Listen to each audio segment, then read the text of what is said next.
So we have double problem.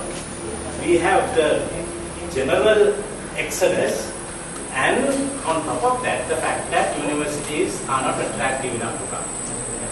So I suppose the first thing, we can't do much as a university except to say the government, the universities must be used in the forefront of encouraging development in this country and for our people to actually kickstart the economy. Right?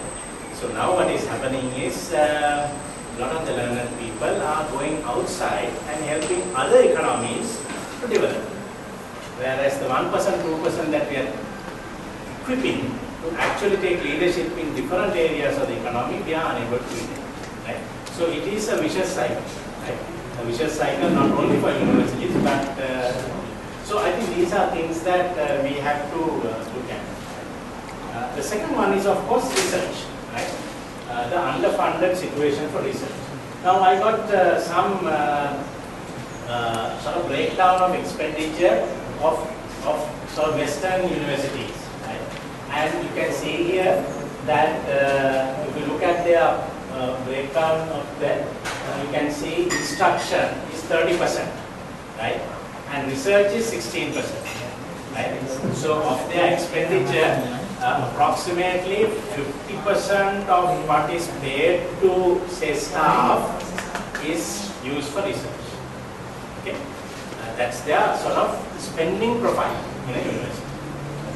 And of course they have other things, student aid, libraries, various other things that add up. But you see, in our case, that research component is not there, we know, right?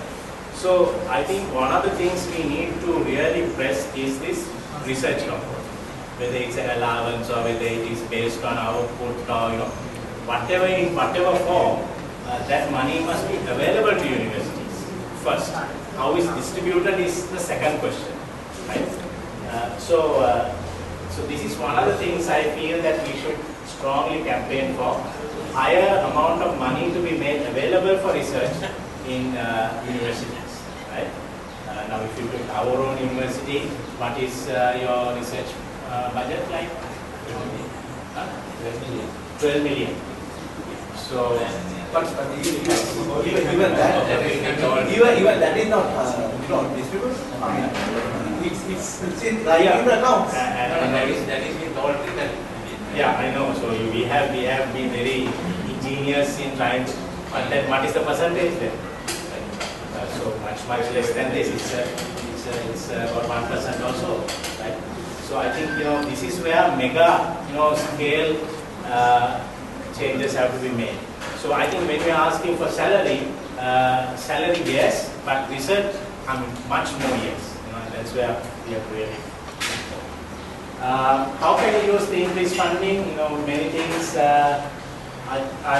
are again my ideas. I'm sure different people have different ideas. At lecturer recruitment, I think we need to have a market-based mechanism to get the rest. Right? I don't know how it can be done. But people are much more concerned about market-based rates now than they were in a generation ago, right? So how do we bring that in, right? Incentive at recruitment or promotion to senior lecturer.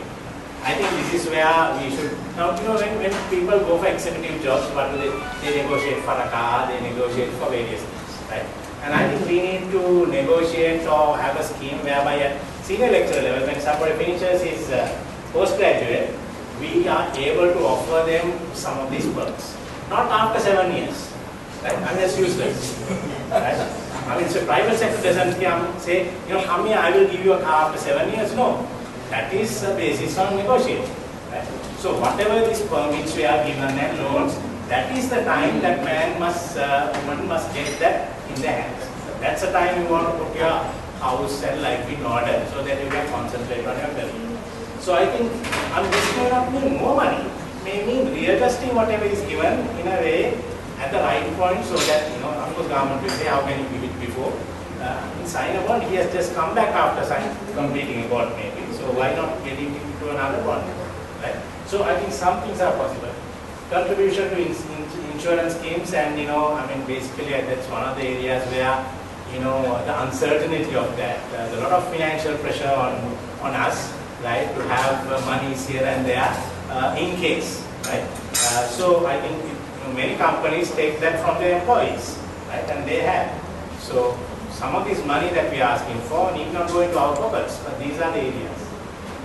Salary, tied to not just grade, and years in grade, but academic qualifications and professional status. You were talking about yesterday, how to bring this in, right?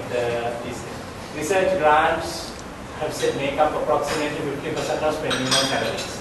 Okay, that's what we saw earlier.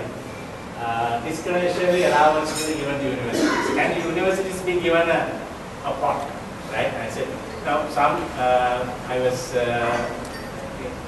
in another country recently, and they are given a pot, and the vice chancellor can actually negotiate with some of the staff within certain limits to pay them more or less depending on what else they want to do.